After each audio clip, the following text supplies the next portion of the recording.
Isang mapagpalang araw po muli mga katis mula dyan sa Luzon, Visayas, and Mindanao. Mayroon po tayong pinapadalang isang katis po natin upang i-decode po.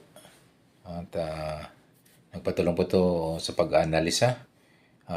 Mamaya-maya po ay ati pong tulungan po sa pag-decode. Akin po muna pinasasalamatan po at maraming salamat po sa mga aking subscriber, mga followers po ng aking YouTube channel. Thank you so much po na kayo po ay patuloy po na nagsusuporta po at sa pagtangkilik po ng aking bagong YouTube channel pa lamang po. Okay po, ako po ay humingi po ng inyong kunting tulong po, o pwede po kayo magko-comment sa akong comment section po. Ito'y tulungan po natin sa pag-decode po ng ating katis po na nagpapadala po galing po sa Tawi-Tawi area in Mindanao. So napakalayo po ito. So isa pong marker, isang malaking butas na marker po ang kanyang pinapadala po sa atin. So ating pong tulungan po sa pag-decode ng kanyang pinadala po sa atin na treasure marker na ito mga katits. Okay po. Ako muna po ay aki pong pinasasalamatan po yung isang katits po natin na si Mr. Rolly Adlaon Look. Isa po ito sa isang treasure maker po ng dito sa Pilipinas. At mayroon na pong tatlong klase na po yung kanyang ginagawang treasure hunting equipment. May gold locator, aurameter, and Japanese wand. Okay po, ang maganda lang po dito, good news kasi nga yung kanyang gold locator, ABS gold locator ay mayroon ng history na nakahits po ng treasure ng item, at yung huli nga ay dalawang gold bar may tatak Burma na hits po ng katis po natin gamit lamang po ng made in Philippines na ABS gold locator na gawa ni mismo ni Rolly Adlaon Look. Ito po ay na-hits po nila dyan sa may Davao de Oro City mga katits. So po napaka galing po ng kanyang ngayon po ay in-demand po yung kanyang ABS gold locator ni Mr. Rolly Adlaon. Siyempre magkano naman po yung presyo? Siyempre Pinoy price po yan kasi nga gawa ng Pilipinas. So ito na po, at meron tayong pwedeng pagpilian dahil yung ibang gawa na treasure hunting equipment na gawa sa ibang bansa ay mahal talaga. So ito po ay presyong Pinoy, gawang Pinoy, made in Philippines po na ABS gold locator. Okay po, ito po ay ating tulungan na po sa pag-decode. So ito pong isang napaka excuse me, malalim po na isang spoke hole, o ito po ay pwede nyo po itong sukatin. So baka ito yung butas nito po ay pwedeng maglalalim po ito ng mga 0.5 meters o kalahating metro or 1 metro. So ito po ay i-check nyo po na baka mayroon pa itong mga naka-engrave po dyan sa ilalim o sa bandang ibabaw. Pwedeng magiging pointers, pwedeng magiging guide po natin sa paglocate po ng items mga katits. So ito po yung isang nagtutukoy po ito na isang item po, isang positive items. Ito pong butas na medyo may kalakihan mga katits. Ito po ay naka-engrave po, ito ay talagang man-made na binutas po na napakabilog, at ito ay medyo mukhang may kalaliman po ito mga katits. Okay po mga katits, ay talagang isang legitimate na markers to mga katits. Isang sadya talagang binutas, talagang bilog na bilog po ito. At ate pong ito'y himay-himayin, pwede nating silipin ang lahat po ng anggulo ng pwede pong location po ng item nito mga katiits. Kasi nga, ito po yung kanyang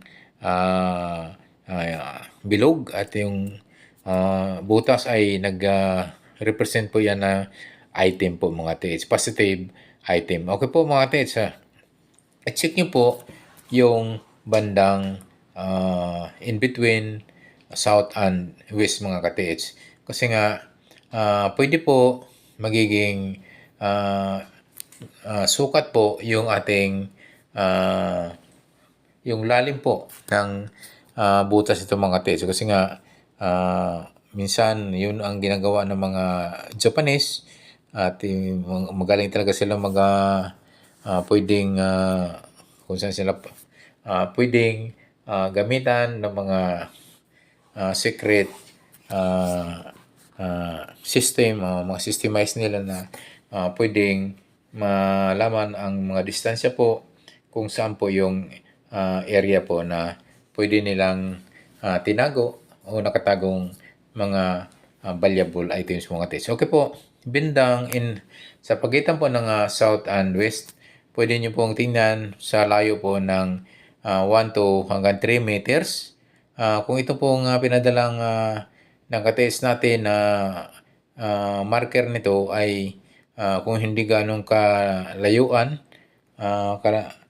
kasi nga kalakihan, pwede pong yung lalim niyan, sukatin nyo po at i-convert po natin yan sa distance po mga katiits.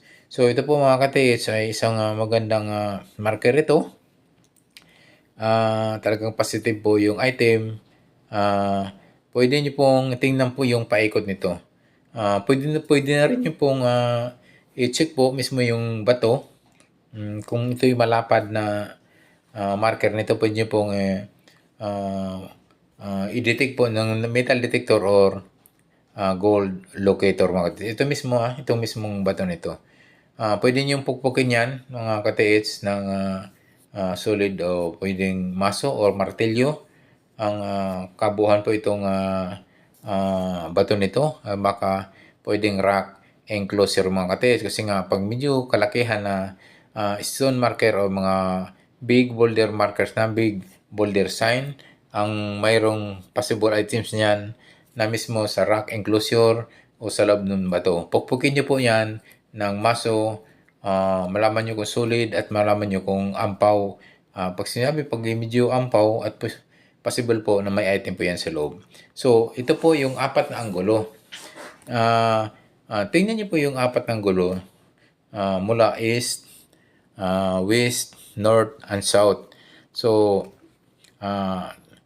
baka po itong yung hindi ganong kalayuan mula 1 to hanggang 5 meters distansya mula sa marker na ito, east, west, north, and south. Baka mayroon niyang mga bato na mayroong sign din o mayroon ding butas. Pwede naka-engrave na isang butas niyan. Pwede ngang maging countersign o counter markers yan. Pointing doon sa item mga katiits. So, tingnan nyo po yung apat na sulok nitong big marker stone nito mga katiits. So, yung east, west, north, and south mga katiits. So, ito po yung mga katiits. Huwag niyong kaligtaan po pag detect po itong mismong bato. At baka nga mayroong rock enclosure items yan. So kung halimbawa solid yan at pareho ang tunog at mukhang siksik ay wala po yan. Pero kung iba ang sa kabilang side, ibang tunog, solid, sa kabila naman ampaw ang tunog, mukhang haguka o tinatawag sa amin, o parang walang laman, possible yan, pwede nyong tiktikin yan at posibleng may rock enclosure item yan katiits. So ito po mga katiits ay isa po sa napakagandang stone marker to mga katiits. Sabi ko nga mga katiits, pwede po ito, tingnan nyo po Ang layo nito kasi nga itong marker nito mga katiits, kasi medyo may kalakihan, mukhang malaki po itong stone marker, big boulder. Posible medyo malayo-layo po ang distansya po nito ng items. 3 to 7 hanggang 10 meters po mula nito sa kanyang stone marker. I-check nyo po ng metal detector or gold locator mga katiits.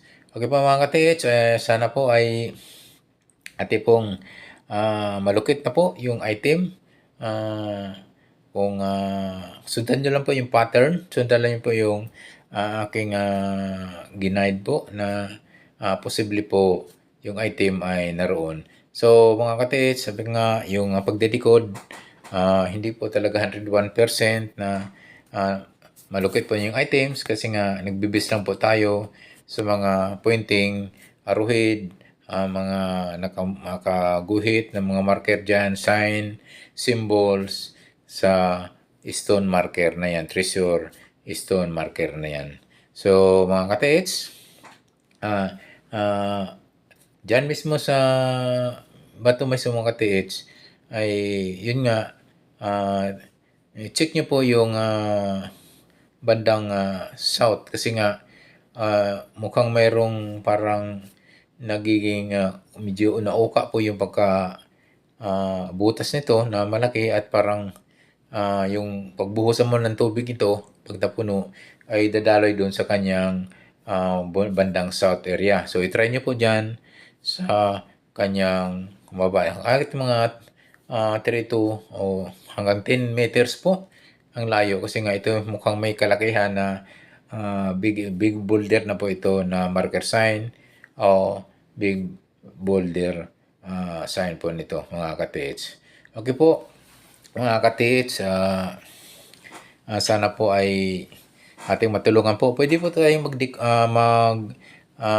comment po sa aking comment sections below. Mga katiits po natin upang baka mayroon pa silang nasilip o mayroon pang mga anggulo na pwedeng matukoy yung items na kailangan lagyan sa isang markers na po ito, stone marker. Pwede kayong mag-comment po section dyan sa baba sa aking comment section upang matulungan po natin yung nagpadala po ito na ating katiits na stone markers mga katiits. Okay po mga katiits, yung mga bago pa lang sa aking YouTube channel, don't forget to subscribe at also don't forget to hit the notification bell button para updated po kayo sa aking mga video pang ipapalabas. Okay po mga katiits, maraming salamat po sa inyo sa walang sawang pagsubaybay ng aking YouTube channel. Arinawa tayo pagpalain ng buong may kapal at tayo bigyan na po ng wealth mga katiits at makahit na tayo mga katiits. Muli, maraming salamat po. God bless us always.